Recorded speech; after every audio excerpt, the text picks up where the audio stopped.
capítulo 4.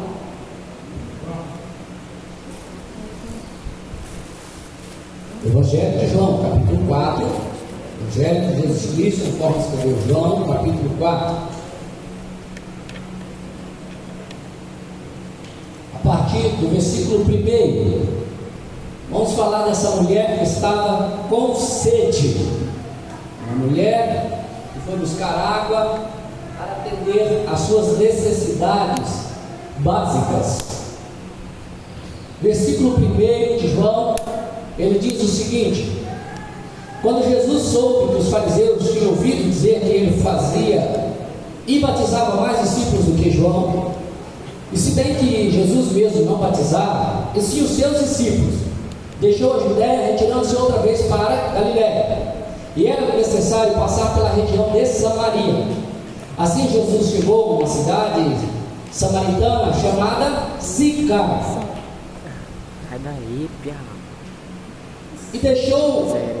e era necessário passar pela região de Samaria, né? Assim Jesus, repetindo o versículo 5, assim Jesus chegou à cidade samaritana chamada Sicar, perto das terras de Jacó, que tinha dado aos seus filhos, né, ao filho José. Ali ficava o poço de Jacó.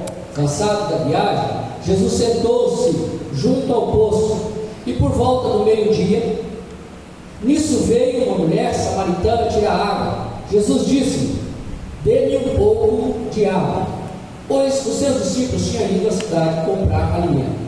Então a mulher samaritana perguntou a Jesus: como sendo o Senhor um judeu, pede a mim que sou mulher samaritana? Ela disse isso porque os judeus não se davam com os samaritanos. Jesus respondeu: se você conhecer o dom de Deus, e quem é que está lhe pedindo água para beber, você pediria, e ele lhe daria água viva. A mulher, versículo 11, a mulher respondeu: o Senhor não tem balde, o poço é fundo, de onde vai conseguir essa água? Por acaso o Senhor é maior que o nosso pai Jacó, que nos deu o poço do qual ele mesmo bebeu, assim com seus filhos e o seu gado? Jesus respondeu: quem beber desta água voltará a ter sede, mas quem beber da água que eu lhe der, nunca mais terá sede. Pelo contrário, a água que eu lhe der será nele uma fonte, e a jorrar para a vida eterna. Amém? Pode assentar, irmãos. Minha vista deu uma pequena embaraçada aqui, mas eu acho que é porque cantamos muito, né? Forçou bastante. Mas nós estamos nesse texto, que é um dos diálogos talvez mais lido dentro do Novo Testamento, e justamente um diálogo, olha que interessante, né? Talvez um dos diálogos mais lidos no Novo Testamento, e era exatamente um diálogo entre um homem e uma mulher, em que não era acostumado ter tantos diálogos assim entre homens e mulheres estranhos, nos tempos da Bíblia, nos tempos de Jesus. Quanto mais ainda se fosse um judeu e um samaritano, a dificuldade de comunicação era maior ainda.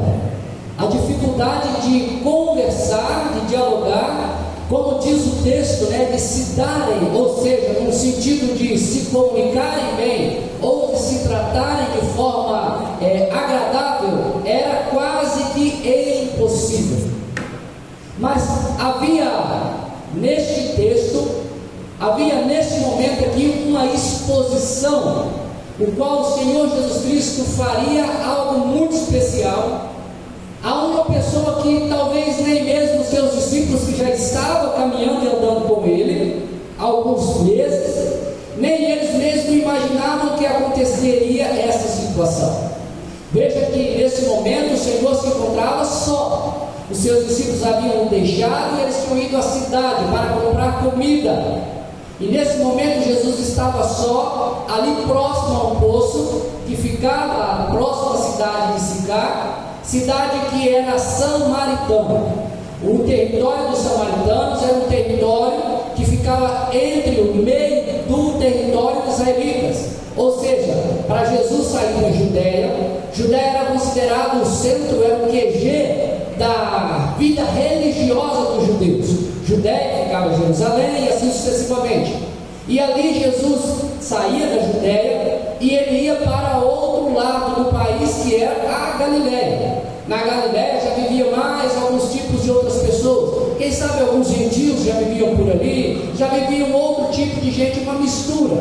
Só que na Galiléia tinha uma mistura, mas no meio entre essas duas regiões tinha a Samaria, que daí a mistura era muito maior. Os samaritanos eram conhecidos como mestiços. Eles eram um pouco de sangue hebreu, com um pouco de babilônico, com um pouco de mistura, e assim sucessivamente. Ou seja, eles não eram considerados sangue puros, eles não eram considerados de raça, e eles eram assim, pela sua descendência, eles eram um povo excluído espiritualmente na cabeça ou da religiosidade dos próprios judeus, em especial os que habitavam na região da Judéia, que era o núcleo político, administrativo e também religioso dos judeus, que era justamente essa região.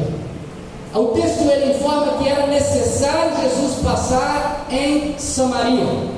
Quando fala que era necessário, não quer dizer que geograficamente era obrigado. Sim, passava ali, mas se eles quisessem, eles podiam dar a volta por outro local, ainda que era mais longe. Existem alguns escritos que diz que os judeus mais piedosos, eles saíam da Judéia para atravessar a região, iam para a Galiléia, eles davam uma volta muito mais longa e eles não passavam por Samaria, porque eles tinham desprezo. E segundo o seu entendimento, a sua crença, eles estando no território samaritano, eles se contaminariam. Nem era muito permitido ou lícito que os samaritanos habitassem muitos territórios judaicos, principalmente habitar os seus templos ou as suas sinagogas. Tanto é que eles adaptaram outro local de adoração, até porque os seus pais, eles eram remanescentes de um povo que também criam e aceitavam a palavra de Deus, como também o ensinamento dos profetas. Então eles adotaram outro lugar, que era o Monte Sinai, que lá na frente, aquela mulher, ela veio perguntar ao Senhor Jesus Cristo qual era realmente o lugar de adoração, porque o que ela havia aprendido dos seus pais era que era no monte, mas os judeus zelosos falavam que aquele local de adoração era exatamente no templo em que habitava, em que ficava Jerusalém. Os salmistas, os salmos, os profetas, eles contam que o povo deixava nos períodos de festa, em especial Pentecostes, em especial festa dos tabernáculos, em especial a Páscoa, eles deixavam seus territórios, deixavam seus lugares e eles subiam em direção a Jerusalém para ali adorar o Senhor. E como nós aprendemos nessa manhã na escola dominical, o templo do Senhor Deus representava a presença de Deus. Então, sendo o templo representado a presença de Deus, tendo ele a arca do concerto, a arca da aliança, as tábuas que estavam ali também, os 10 mandamentos, então eles iam para o templo para buscar a presença de Deus, simbolizando aquele templo estar Deus entre eles, como o Senhor disse, falou a Salomão ali em Crônicas, que ele estaria constantemente naquele lugar em que os olhos deles estariam abertos, os ouvidos, os seus olhos abertos, e os seus ouvidos também para as orações que o seu povo fazia ali naquele local. Então eles acreditavam, criam dessa forma, desta maneira. E os judeus zelosos especiais da lei do Senhor, dos mandamentos do Senhor, criam que os samaritanos eram indignos da presença de Deus, do Torá, que era a palavra escrita, muito menos dos ensinamentos que eles praticavam, desde as suas festas, como também o seu dia santo, que era até o momento então o sábado, em que eles adoravam e que eles serviam naquele dia na presença ou na casa do Senhor. Os samaritanos eram indignos de receber um homem sequer, quanto mais ele pudesse receber um mestre, um rabino ou um rabi, como algumas traduções chegam a dizer. E agora nós vemos no texto da palavra de Deus que os samaritanos, além de serem indignos segundo os olhos dos homens, dos judeus, da comunidade religiosa, como os homens eram, imaginem as mulheres, que ainda no papel cultural da sociedade, elas tinham um papel muito inferior ao dos homens, ao ponto, às vezes, de nem chegarem a alguns pontos, algumas reuniões, ou alguns cultos que apenas os homens participavam. Existiam algumas reuniões que eles faziam de sociedades que mulher sequer poderia aparecer, ou mulher, às vezes, não podia nem conversar com outro homem que não fosse apenas o seu marido, de acordo com a seita ou com a religião em que eles participavam. Agora, que espanto, que interessante nós vemos na pessoa do Senhor Jesus Cristo, quando os seus discípulos não estão próximos a ele decide sair da Judéia, sendo ele o mestre, sendo ele o rabino, sendo ele o Senhor. Ele então sai da Judéia, vai para Samaria para continuar anunciando, pregando o Evangelho, mas ele decide passar por onde? Sai da Judéia para ir melhor a Galiléia, decide passar por onde? Pela Samaria. E quando chega em Samaria, ele para em um poço, e quando ele para nesse poço, lá vem quem? Uma mulher. Mas não era uma mulher comum, essa era uma mulher pecadora, era uma mulher que tinha muitos problemas, aparentemente, pelo que a gente entende aqui, nesse rápido diálogo, nesse curto diálogo que nós lemos aqui, era uma mulher que tinha muitos problemas. Então veja bem, agora Jesus, um judeu de sangue, de nascimento, zeloso, mestre, rabino, para num território que era considerado indigno, senta à beira de um poço, conversa com uma mulher, fala com ela, puxa um diálogo com ela, e era uma mulher não muito, digamos assim, de vida séria. Talvez se eu e você estivéssemos lá, nós íamos condenar Jesus. Talvez se nós estivéssemos lá, nós íamos dizer, igual os religiosos falaram na época: quem é este seu mestre que ele come com publicanos e pecadores? Quem é este homem que anda com um cobrador de impostos? Quem é este homem que ele se assenta com esse tipo de gente para se comer? Porque para eles era uma afronta, era indigno aqueles homens estar perto da casta judaica religiosa. E Jesus, ele tinha essa descendência judaica religiosa. Tanto era que ele ia para os templos, desde a sua meninice, 12 anos de idade, diz a palavra de Deus, que o Senhor Jesus Cristo estava no templo, debatendo, conversando com quem? Com os doutores da palavra de Deus, desde menino. E ele tinha isso por costume, aos sábados, ele estava ali. Em algumas das suas oportunidades, ele abriu o Torá e ele ensinou o povo, ensinou ali no templo, na congregação. Então Jesus, de forma nenhuma, podia ter acesso àquela mulher aos olhos daqueles homens, aos olhos daquela religiosidade que havia, aos olhos daquela cultura, aos olhos daquela forma de pensar da sociedade, daquela tradição que viviam especialmente os judeus. Jesus não podia ter contato com aquela mulher, Jesus não podia falar com aquela mulher, muito menos pedir algo a ela. Aí que era pior ainda. Falar, talvez se pudesse falar, que fosse esbravejando, que fosse mandando sair dali, que fosse mandando sair de perto dele, mas não. Olha que interessante, agora Jesus faz ao contrário, ele pede à mulher algo. Isso causa um espanto a ela. Como? Você, judeu, pede a mim, que eu sou mulher samaritana? Sabe o que o Senhor Jesus Cristo disse em Lucas? Que o Filho do Homem, Lucas 19, veio buscar e salvar quem? O que se havia perdido. O Filho do Homem, irmãos, veio buscar e salvar aqueles que estavam perdidos. Jesus Cristo, ele veio para o povo perdido em trevas, que andava como ovelha sem pastor, para aqueles que se desgarravam, cada um segundo o seu próprio caminho, segundo a sua própria vontade, aqueles que não tinham a iluminação da palavra de Deus, e estavam caminhando sem direção. Ele veio buscar e salvar aqueles que estavam perdidos nas trevas. Ele veio para o publicano, ele veio para o pecador, ele veio para a meretriz, ele veio para aquela mulher pecadora, ele veio para o coxo, para o cego, para o aleijado, para o leproso, para aquele da mão ressequida. Jesus veio buscar e salvar todos aqueles que se encontram, que se acham perdidos. E ele chegou a dizer: quem precisa de médico não são os sãos, mas sim os que estão doentes, aqueles que entendem que precisam buscar ajuda, aqueles que que entende que precisa buscar uma cura, que precisa de alguém para lhe ajudar, que ele sozinho não pode resolver o seu problema, esse vai buscar Jesus. E o que eu quero dizer para você nessa noite, que existe um problema muito grande na sua vida, talvez muito parecido com o que aquela mulher vivia, que era o problema do pecado, que você nasceu nesse pecado, que você vive nesse pecado, e você com as suas forças, com a sua sabedoria, com a sua tradição, com os seus ensinamentos, com a sua religiosidade, não vão te levar a lugar algum, se você não chegar aos pés do Senhor Jesus Cristo. Você não pode ter nenhuma forma de benefício próprio, você querendo agir por você mesmo, porque todos os homens, diz a palavra de Deus, pecaram, destituídos estão da glória de Deus, da presença de Deus, afastados de Deus, condenados, distanciados de Deus. Todos os homens, ninguém pode fazer nada por si mesmo, ninguém é tão bom, ninguém nunca é tão perfeito ao ponto dele ter merecimento da vida eterna ou da glória celestial.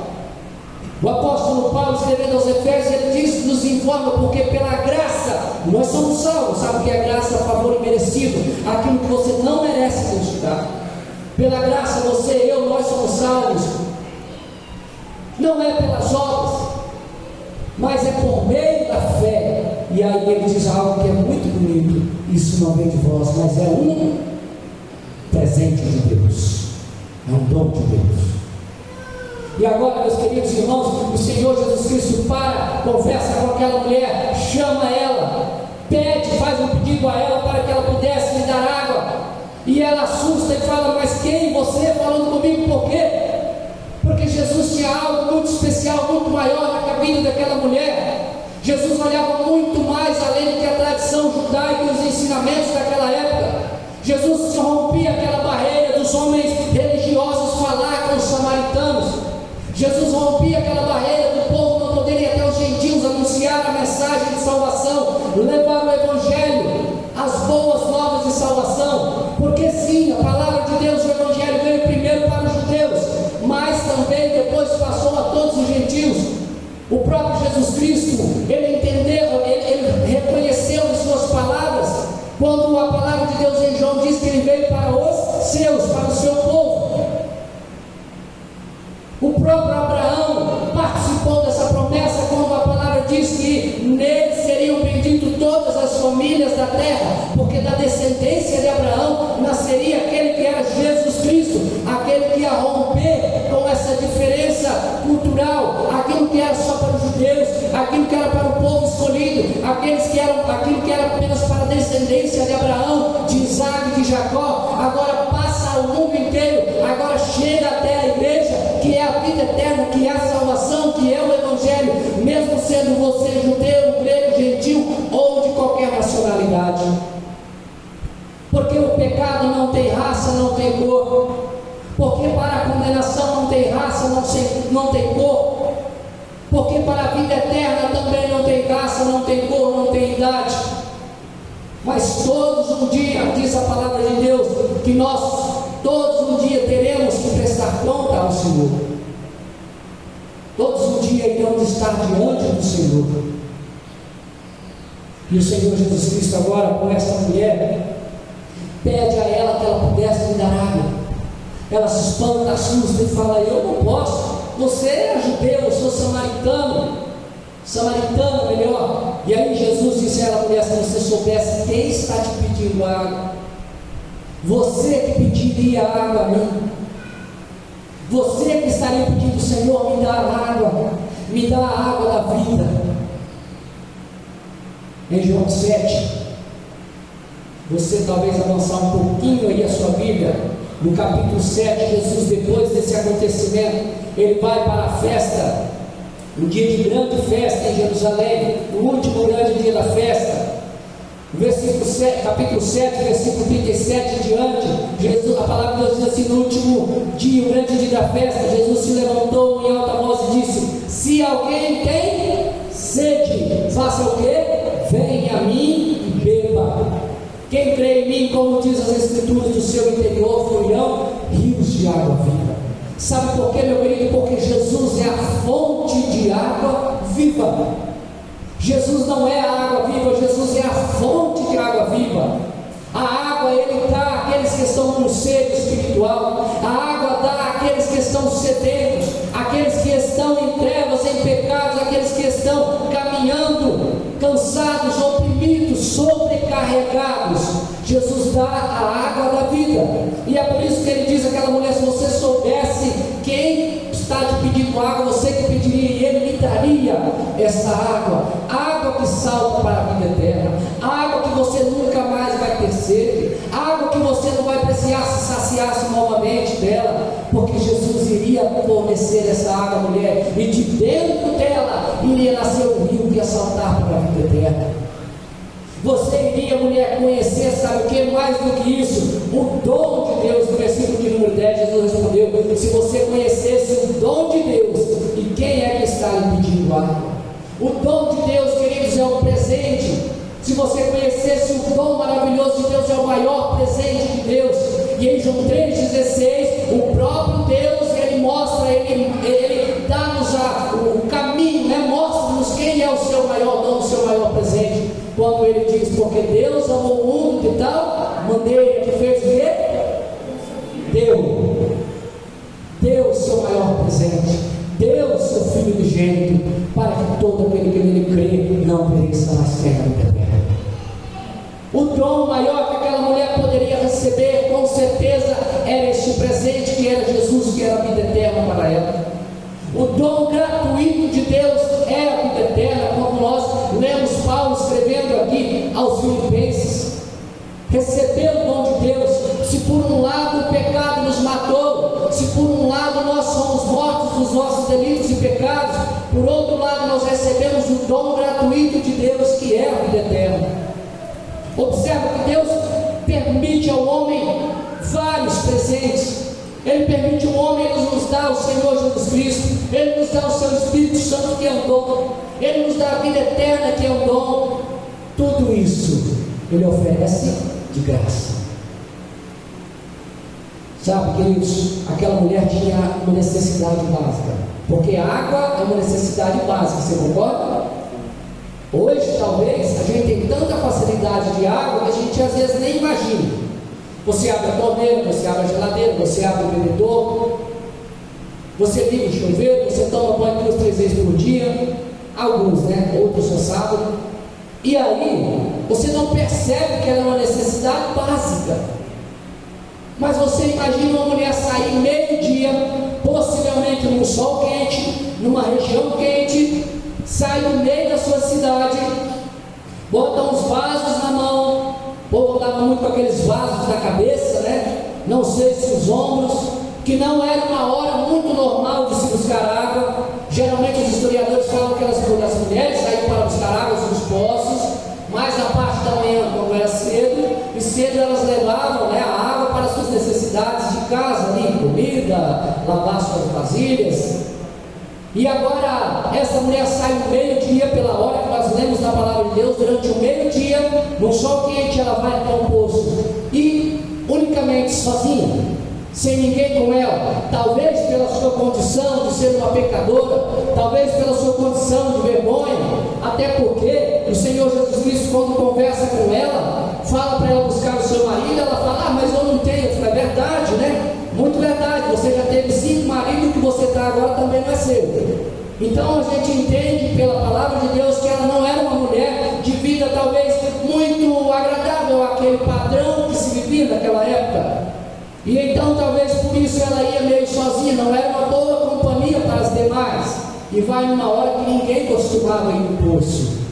Mas sabe que especial? Aquela mulher com essa vida que aparentemente desagradava a Deus, com um perfil de vida triste, com sede, sedenta, que já tinha procurado talvez satisfazer ou a sua alegria em muitas coisas, e principalmente talvez em 5 casamentos, e não encontrou. Agora ela vai e encontra Jesus sentado à beira do poço. No momento em que ela jamais imaginava, no momento em que ela talvez nunca pensava, ela ia encontrar o Senhor dos Senhores, o Rei dos Reis, sentado ali, aquele que dá a água da vida.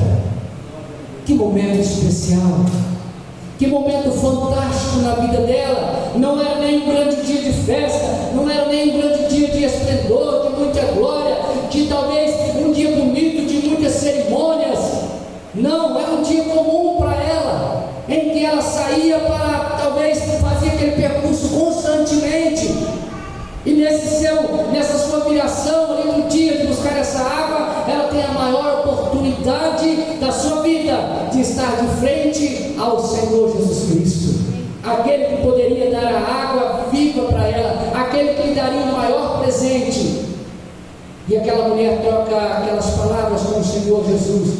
Se você for contar no texto, aproximadamente 6 ou 7 vezes ela dirige-se ao Senhor Jesus Cristo. O Senhor Jesus Cristo dirige a ela também 7 vezes, falando o suficiente para mudar, para impactar a vida daquela mulher. E ela sai agora quase como uma louca para a cidade dela para buscar as pessoas. Chega lá informando: eu acho que eu encontrei um homem, parece ser um Messias, pelo menos ele é profeta, ele falou tudo que eu já fiz até hoje. Esse homem é diferente, esse homem tem algo especial, esse homem só pode ser o Messias vindo da parte de Deus.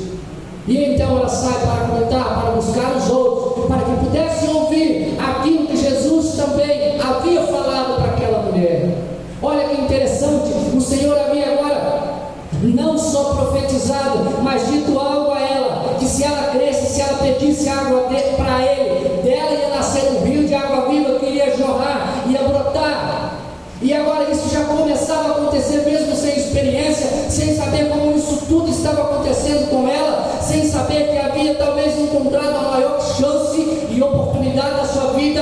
Ela sai e já começa a trazer outras pessoas também para ver, para saber, para entender quem era esse homem, esse Jesus que estava sentado no poço. Meu querido, talvez Jesus está sentado no poço da sua vida. Talvez ele está próximo ao poço, num momento muito simples, muito comum da sua vida. Mas é um momento que pode mudar toda a sua vida, toda a sua história, toda a sua trajetória. Num simples dia, num dia comum como este. Como aquela mulher encontrou o Senhor, como aquela mulher ouviu do Senhor Jesus Cristo, você também pode encontrar o Senhor. Você também pode ouvir do Senhor nessa noite. Eu não sei o que mais o Senhor falou com aquela mulher. Eu não sei qual foi o diálogo mais que Jesus conversou com aquela mulher. Eu não sei porque aquela mulher saiu correndo, gritando e chamando as outras pessoas. Eu não sei como foi. Eu sei que aquela mulher nunca mais foi a mesma a partir do dia que ela teve aquele encontro com o Senhor Jesus Cristo. O homem, como tem um encontro verdadeiro com o Senhor Jesus Cristo, ele nunca mais vai ser o mesmo. Ele nunca mais vai ser o mesmo quando ele encontra a água da vida. Porque de dentro dele começa a fluir uma água viva que salta para a vida eterna. E você nunca mais vai ter sede. Você nunca mais vai viver mendigando água.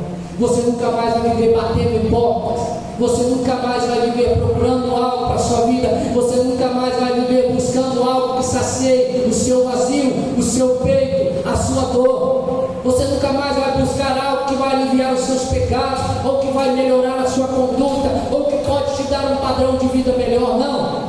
Você vai encontrar Jesus, que não fez um juízo. Jesus não fez juízo de valor com a vida daquela mulher em lugar nenhum, em hora nenhuma. Apesar de que ele falou o que ela estava fazendo, mas em nenhum momento ele a condenou, a culpou. Pelo contrário, Jesus ofereceu àquela mulher a chance de uma mudança, a chance de beber uma água, a chance de saciar a sua sede. E é isso que Jesus Cristo faz ao pecador. E ele mesmo chegou a dizer: eu não julgo por mim mesmo, por minhas próprias palavras, mas ele disse que julgava segundo a palavra de Deus. E o que Jesus faz é isso, é oferecer ao homem pecador, é oferecer a você uma chance, uma oportunidade de beber dessa água que você não vai encontrar em lugar nenhum, que você não vai beber em lugar nenhum, que você não vai encontrar numa religião, que você não vai encontrar num pastor, que você não vai encontrar em ninguém. Você só vai encontrar essa água em Jesus Cristo. Só Ele que pode te dar essa água. E aí por isso Ele diz: quem tem sede, vem a mim e beba. Beba da água da vida, a água que salta para a vida eterna. Queridos, assim como aquela mulher teve essa oportunidade de sentar com Jesus, de ouvir de Jesus, Ele disse aos seus discípulos: ir por todo mundo e anunciar o Evangelho a toda criatura, levar essa mensagem de água, de salvação, de refrigério, de vida eterna aos homens, aos pecadores, aos que estão em trevas, sedentos, aqueles que ainda não saciaram a sua sede. O Senhor Jesus Cristo não quer te julgar, Ele não quer te culpar por aquilo que você fez, ou por aquilo que você faz, ou por aquilo que você deixou de fazer. Não. O homem às vezes tem essa conduta, Jesus não. O Senhor jamais vai te condenar, pelo contrário, Ele te apresenta uma chance, uma oportunidade de uma vida nova, ainda que a porta da graça está aberta. E a graça, quem nos deu ela, é um dom, é um presente do Senhor. Que Deus possa te abençoar. E se acaso talvez tenha alguém que gostaria de nessa noite estar firmando um compromisso com o Senhor, com a sua palavra, que entende esse recado e gostaria cada dia mais estar mais próximo do Senhor, buscar o Senhor Deus em espírito e em verdade. Num dia como esse, o Senhor Jesus Cristo encontrou aquela mulher samaritana. Num dia como esse, o Senhor Jesus Cristo quer estar encontrando você, quer estar próximo a nós. Amém.